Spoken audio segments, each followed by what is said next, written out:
Underneath every toxic relationship, there's one moment you never forget. The moment you felt the shift. Not when they screamed, not when they lied, but when you realized your silence was more powerful than their chaos. You didn't slam the door. You didn't shout. You simply stopped. And in that pause, everything changed. They panicked. Not because you fought back, but because you didn't. You became untouchable the moment you chose not to explain. That's the part they never expect. Because toxic people aren't confused. They're consistent. They rehearse the drama, memorize the triggers, master the art of making you dance to their dysfunction. And every time you argue, every time you defend, you're not winning. You're enrolling, signing up for another round in their ego theater. But there's one move, a clean, sharp, invisible move that rewrites the whole story. And once you do it, even just once, the game ends. No rage, no closure speech, just stillness. A silence that's not empty, but deliberate. Not weakness, but withdrawal of access. They don't lose because you block them. They lose because you stop performing. Some call it cold, I call it clarity. And in this video, we're not here to scream into the void. We're here to learn the one act that closes the loop, forever. So if you've ever exhausted yourself trying to be heard by someone who never wanted to listen, stay close. Because this time we're not reacting, we're reclaiming. You've been taught that silence means surrender, that walking away makes you weak, that if you don't respond, they win. But let's question that. Who defined this game? Who said the loudest one is right? Who benefits when you're always explaining, defending, justifying? Because here's what no one tells you. The more you explain, the more you teach them that your boundaries are flexible, that your energy is negotiable. And toxic people, they don't miss your kindness. They miss your access.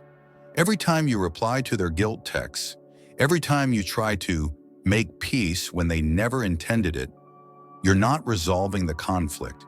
You're rehearsing their script. You're the understudy in their ego theater.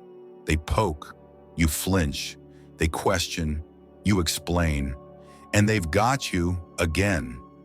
But what if your silence wasn't a retreat, but a refusal? What if it wasn't passivity, but power? Because silence, when chosen with clarity, isn't void. It's a verdict. It's the moment you stop negotiating your peace like a discount sale. Most people aren't addicted to chaos. They're addicted to being needed inside yours. So when you go quiet, not to punish, but to preserve, you're not stepping back. You're stepping up. You're saying without words, you no longer have access to me. That's the sentence that ends the loop. Not with a bang, with a hush. You've been fighting to be understood by people committed to misunderstanding you. It's time to end that. Not by shouting louder, but by leaving the room completely, with your energy intact, with your clarity unshaken, and your boundaries no longer up for debate. The Stoics had a different definition of strength. For them, power wasn't about volume or retaliation. It was about inner command. Epictetus once said, "We cannot choose our external circumstances, but we can always choose how we respond to them." That's where everything begins. Not with fixing the world, not with fixing them, but with regulating yourself. And here's the hard part most people avoid. Self-restraint isn't glamorous. It doesn't earn applause, but it rewrites outcomes. Because when you stop reacting, you stop being predictable.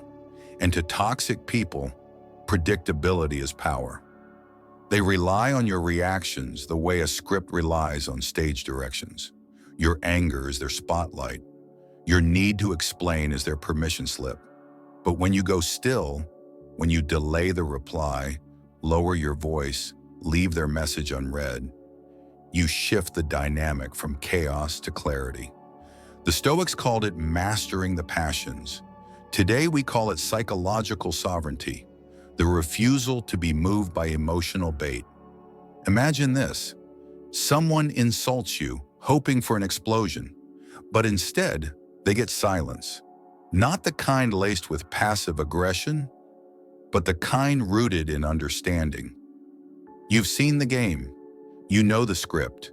You simply refuse to step on stage. That's not apathy, that's control. And it's harder than lashing out, much harder, because it requires more than awareness. It requires strength of will. Most people fold at the first emotional hit. Stoics, they pause, they breathe, they observe, and then they decide, not react. That pause is the invisible wall between your peace and their chaos. And the more you practice it, the stronger you get. Not louder, just clearer. When you no longer feel the need to correct, to clarify, to chase closure, that's when you're no longer being pulled. That's when you've become immovable, not by force, but by discipline. And that, to the Stoics, is real power. Sarah was always the calm one. That's what her coworkers said, what her boyfriend called her, what her family expected. She didn't raise her voice. She diffused arguments. She kept the peace. But inside, she was constantly burning, trying to hold it all together while no one seemed to notice she was running on fumes. Her boyfriend Alex had a way of twisting her words. If she said she needed space, he said she was too sensitive. If she pulled back, he accused her of giving up. And every time Sarah would explain, carefully, repeatedly, hoping he'd understand, hoping this time would be different. But it never was. The more she spoke, the more distorted her message became. It was like shouting through water. Everything came back bent and blurred. Until one afternoon, after a particularly cruel guilt trip over nothing, Sarah stopped mid-sentence. Something in her just switched. She looked at Alex, not in anger, not in fear, but with stillness. He was ranting, accusing her of not caring enough, and she didn't flinch. She didn't defend. She didn't even blink. She just said, "You're used to me explaining myself. I'm done doing that." Then she walked to her car and drove away. No breakdown, no grand exit, just clarity. That was 2 years ago. Alex texted for weeks. He left voicemails. He even emailed. But Sarah never replied, not out of spite, out of sovereignty. She wasn't punishing him. She was protecting herself. And for the first time in her life, her silence wasn't a placeholder. It was a boundary. Not the cold shoulder, not the silent treatment, but what the Stoics would call a line drawn in the soul. Sarah didn't disappear to be dramatic. She disappeared to return to herself, to reclaim the energy she'd spent trying to be understood by someone who never intended to listen. And in doing so, she discovered something rare. The moment she stopped chasing peace through explanation was the moment she became peace itself. So what was it? What was the move that changed everything for Sarah and could do the same for you? It wasn't a long letter. It wasn't a confrontation. It wasn't even blocking his number. It was this. She stopped explaining. One clean refusal, one conscious withdrawal of energy, one sentence delivered without anger, without apology. "I'm done explaining myself." That was it. And here's the part most people miss. She didn't just say it. She followed through. No follow-up text, no checking if he got the message, no softening after a few days, just clarity. The kind that cuts cleaner than any argument ever could. Because here's the truth. Toxic people don't fear anger. They feed off it. What they fear, what truly unsettles them, is clarity with no invitation to respond, no hook to pull you back in, no performance to bait. When you say nothing, when you walk without warning, when you withdraw access, not in rage but in stillness, they lose their audience, and manipulators without an audience crumble. The one move that breaks the cycle is deceptively simple: non-engagement with finality, not the cold shoulder, not passive aggression, but what the Stoics would call a sovereign act of exit. No vengeance, no loud doors slamming, just the mirror closing. Your refusal to explain is a declaration. I no longer belong to this pattern. And it must be clean. No half closure. No just one more call. The moment you act from clarity, the game dissolves. Not because you outsmarted them, but because you stopped playing. And in that moment, your silence stops being defensive. It becomes directional. You're no longer resisting their pull. You're returning to your center. Because when you withdraw your energy from chaos, what remains is truth. You. Clear, undistracted, untouched. This isn't cruelty, it's clarity. It's the 3-second sword. Pause, see clearly, and sever the cycle. No shouting, no storm, just a clean line drawn once and never redrawn again. This age rewards loudness. It promotes constant access. Everyone's performing, explaining, defending, uploading pain in real time like it's a highlight reel. And the moment you pause, the moment you step back, people panic because we've been conditioned to believe that presence equals worth, that silence equals punishment, that boundaries are hostility. And in that environment, toxic people thrive. They exploit your fear of being misunderstood. They weaponize your emotional availability. They don't need to scream. They just need to bait you. One text, one guilt trip, one "I miss you," and your nervous system flares. You respond not because you care, but because your programming kicks in. Your addiction to closure, your addiction to emotional control. But here's the quiet crisis no one talks about. We are overstimulated, overexposed, and emotionally hijacked by the people we're too afraid to cut off. We've mistaken explaining for healing. We think closure is earned when in fact it's engineered. They don't want peace. They want proximity. They want to stay relevant in your mind, because if they can't be right, they'll settle for being remembered. That's why non-engagement with finality is so disruptive. It cuts the power source. No audience, no echo, no emotional electricity, just a blank page they can't rewrite. This isn't just silence. It's a psychological firewall, a refusal to keep living in scenes you've already walked out of. And yes, it will feel uncomfortable at first, because silence is unnatural in a world addicted to noise. But that discomfort, that shaking, that's withdrawal. Not from them, but from the cycle. From the idea that you owe everyone an explanation. From the story where your empathy was used as currency. The Stoics spoke about this too, about not getting pulled into the external storm, about maintaining clarity in the face of confusion.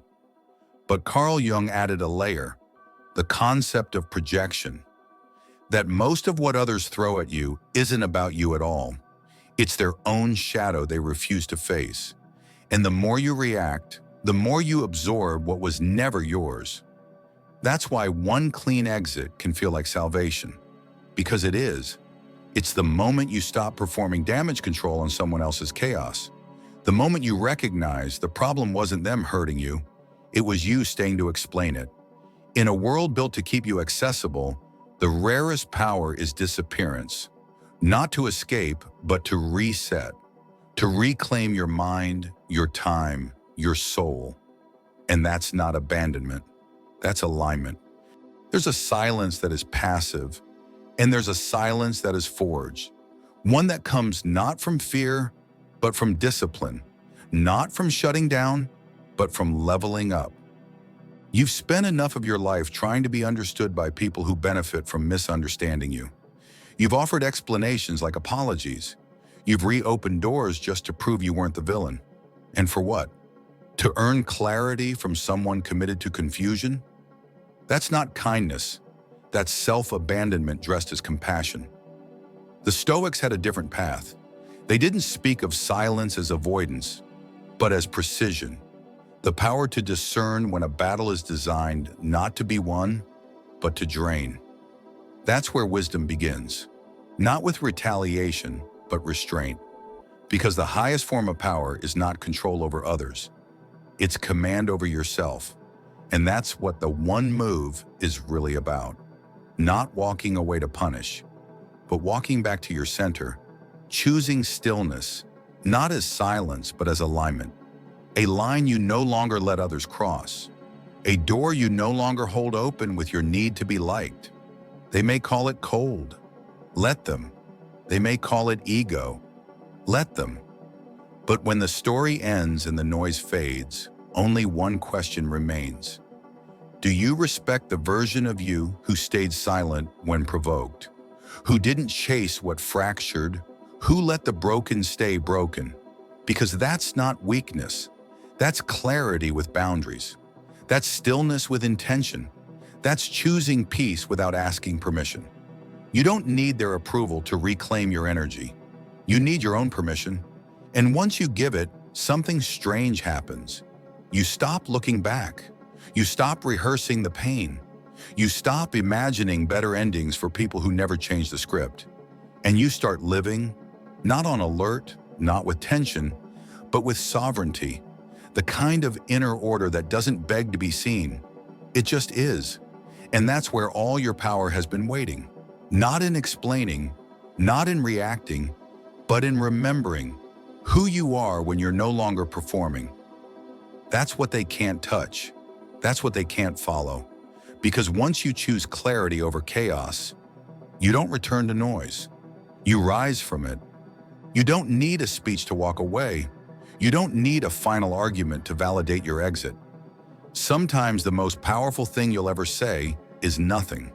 Because silence chosen with clarity is not emptiness. It's evolution. It's the quiet confirmation that you've stopped trying to heal in places that only ever hurt you. And that's not weakness. That's wisdom.